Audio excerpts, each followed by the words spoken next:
Hai, hello, salam sejahtera Malaysia. Selamat datang ke channel Fels Lifestyle. Tuan-tuan dan puan yang saya amat hormati, terima kasih kerana terus setia dan terus bersama di dalam channel ini. Berkaitan dengan pilihan raya umum mengejut yang telah menjadi satu isu, telah menjadi buah mulut ramai orang. Ada yang kata kepimpinan pembangkang bersedia PRU mengejut pada penghujung tahun ini. Jadi, saudara-saudara, satu tulisan yang berkata PRU mengejut boleh untungkan Madani. Kalau perkara ini benar, baik Anwar Ibrahim, bubar saja Parlimen pada waktu terdekat ini. Mungkin pada bulan 3, bulan 4, bulan 5, ataupun mungkin sebelum ujung tahun.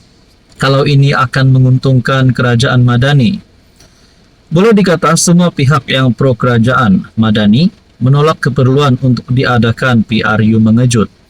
Lantaran itu pelbagai tanggapan dilemparkan terhadap Azmin Ali yang membangkitkan perkara tersebut.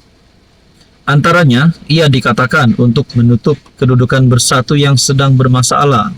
Strategi untuk parti itu kekal relevan, hanya permainan politik.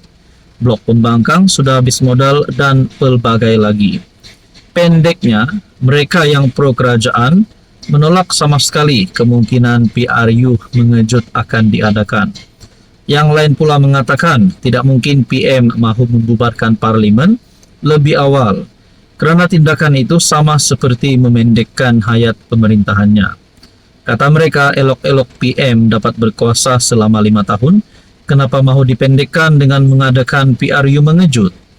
Memanglah secara logiknya tidak mungkin atau saja-saja PM akan membubarkan Parlimen lebih awal sebelum 2027. Melainkan jika ada asas yang kukuh untuk berbuat demikian. Sudah dinyatakan sebelum ini, PRU mengejut antaranya adalah pilihan terakhir bagi PM jika beliau tidak mampu bertahan lagi. Di Sabah misalnya, telah banyak kali Ketua Menteri mengambil keputusan membubarkan DUN lebih awal bagi memaksa PRN mengejut lantaran agresifnya cubaan untuk menjatuhkan kerajaan negeri. Pokoknya daripada dijatuhkan, lebih baik sama-sama bersaing kembali merebut undi rakyat. Jadi saudara-saudara, walaupun kerajaan perpaduan tiada skandal seperti 1MDB, tetapi isu demi isu yang timbul setiap hari yang sekaligus membuatkan rakyat gelisah dan resah. Ia juga adalah skandal yang menyebabkan sokongan makin terhakis. Sebelum hakisan itu merobohkan tebing, mengadakan PRU mengejut adalah jawaban untuk memanjangkan hayat kekuasaan. Apa komen Anda? Hai, hello, salam sejahtera Malaysia. Selamat datang ke channel Fels Lifestyle. Terima kasih kerana terus setia dan bersama di dalam channel ini. Saudara-saudara yang saya amat hormati, ada satu berita yang menyebut berkaitan dengan perbelanjaan lawatan Madani ke luar negara. Dibandingkan pula dengan perbelanjaan lawatan kerajaan pimpinan terdahulu. Belanja lawatan Madani ke luar negara RM44 juta setahun. Di zaman Najib RM44 juta untuk 5 tahun. Ahli Parlimen PN mempersoalkan kos lawatan PM, Anwar dan Menteri ke luar negara yang mencecah RM44 juta dalam tempoh setahun. Syahidan Kasim, PN Arau berkata, kos berkenaan adalah jauh lebih tinggi berbanding jumlah sama dibelanjakan sepanjang tempoh 5 tahun ketika era Najib Razak menjadi PM.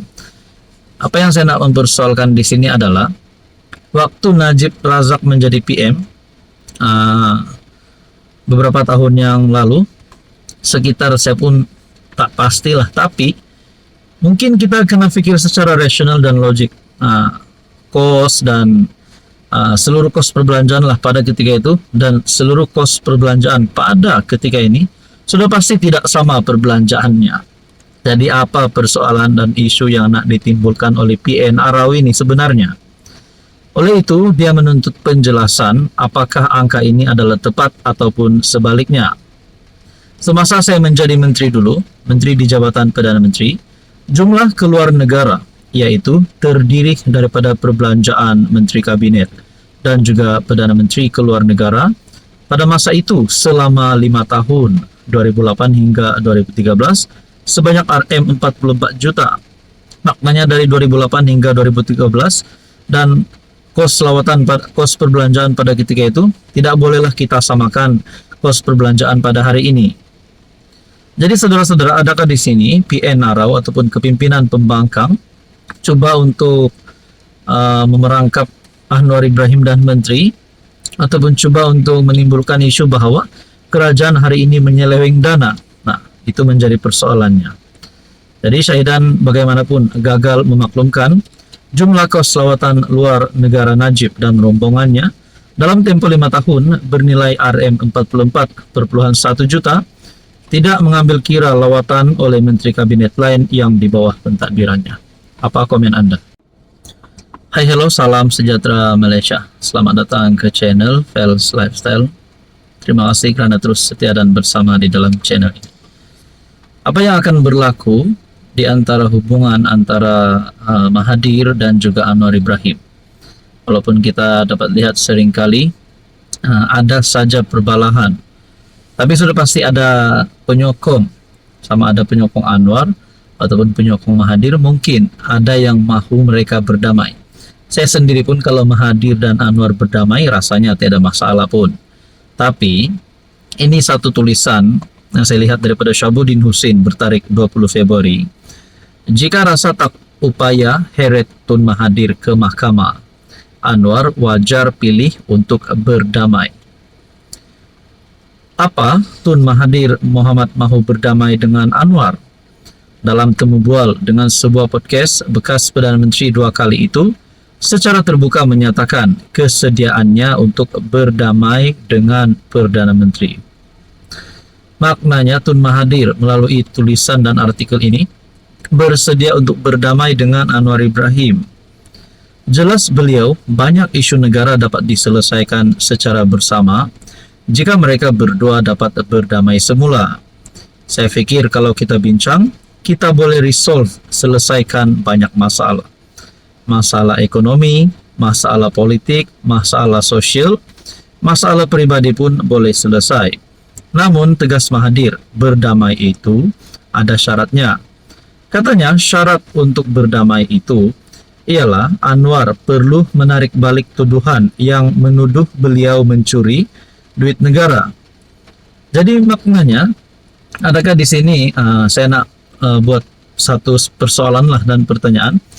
Adakah di sini Tun Mahathir takut berkaitan dengan tuduhan Anwar yang bahwa beliau mencuri duit negara, menuduh beliau mencuri duit negara? Bila Mahathir takut lalu beliau ingin berdamai dengan Anwar supaya kes ini tidak menjadi satu perkara yang boleh membuat Mahathir berisiko untuk masuk penjara dan disaman. Nah, jadi ini menjadi pertanyaan lah. Ataupun sebenarnya Anwar akan menerima ataupun berdamai dengan Mahathir, lalu Mahathir bakal bersama-sama dengan Anwar di dalam tampuk kerajaan kepimpinan Madani, kerajaan perpaduan hari ini. Dan mungkin tidak mustahil juga Mahathir akan menjadi Perdana Menteri lagi. Tak tahulah, umur Mahathir pun sudah hampir sudah 100 tahun pada tahun ini. Kalau dia mengaku yang tuh saya sangguplah berdamai, tambah Mahathir. Sebelum ini di sebalik Anwar kerap kali mengungkapkan serangan sakau terhadapnya, bekas PM itu pernah mencabar Anwar untuk memberitahu keberadaan wang kerajaan yang didakwa dicuri dan dimiliki beliau. Tun Mahathir berkata, beliau sanggup membawa pulang 100% duit yang dikatakan dicurinya itu dan akan mendermakannya kepada orang miskin. Namun Anwar perlu memberitahu di mana duit itu terlebih dahulu. Mungkin ada di Bank Switzerland. Saya sanggup bersama Anwar pergi ke Bank Switzerland dan minta bank tunjuk akaun saya. Jadi saudara-saudara, berkaitan dengan isu ini apa komen Anda?